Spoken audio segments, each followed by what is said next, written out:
போகர் 7000 முதற் காண்டம். தியானத்தில் கேட்கும் தெய்வீக ஒலிகள் உங்கள் காதுக்குள் சங்கு ஒலி கேட்கிறதா?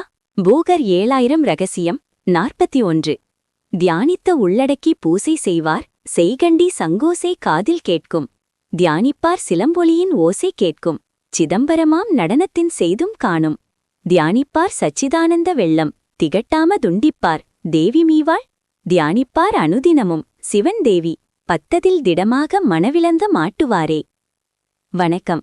இந்த வீடியோவில் தியானத்தின் உச்சநிலையில் சித்தர்களுக்கு மட்டுமே கேட்கும் தெய்வீக ஒலிகள் மற்றும் தரிசனங்கள் பற்றி போகஸ் சித்தர் தனது 7000 நூலில் என்ன சொல்கிறார் என்பதை பார்க்கப் போகிறோம். போகரின் ஞானக்கடலில் நான் ஒரு சிறு துளி மட்டுமே. என் விளக்கத்தில் ஏதேனும் பிழைகள் இருப்பின் உங்கள் மாணவனாக எண்ணி பொறுத்தருள்க.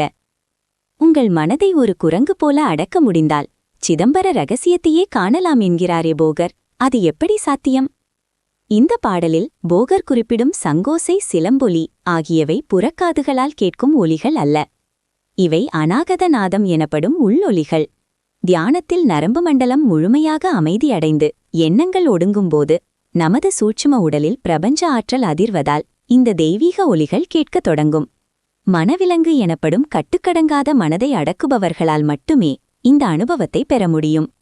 இந்த பிரபஞ்ச ஒளியுடன் உங்களை இணைத்துக் கொள்ளவும், தியானத்தின் அடுத்த கட்ட ரகசியங்களை அறியவும் இப்போதே நம் சேனலை சப்ஸ்கிரைப் செய்து லைக் செய்யுங்கள். இந்த தெய்வீக ஒலிகளை கேட்பதும் சிதம்பர நடனத்தை காண்பதும் ஒரு வழிகாட்டி மட்டுமே.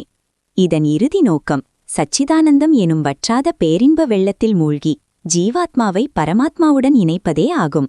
சிவனும் சக்தியும் வேறல்ல, பிரபஞ்சத்திலுள்ள அனைத்தும் ஒன்றே என்ற ஏகத்துவ நிலையை அடைந்து பிறவிச் சுழற்சியிலிருந்து விடுபடுவதே சித்தர்கள் காட்டும் இறுதி பாதை.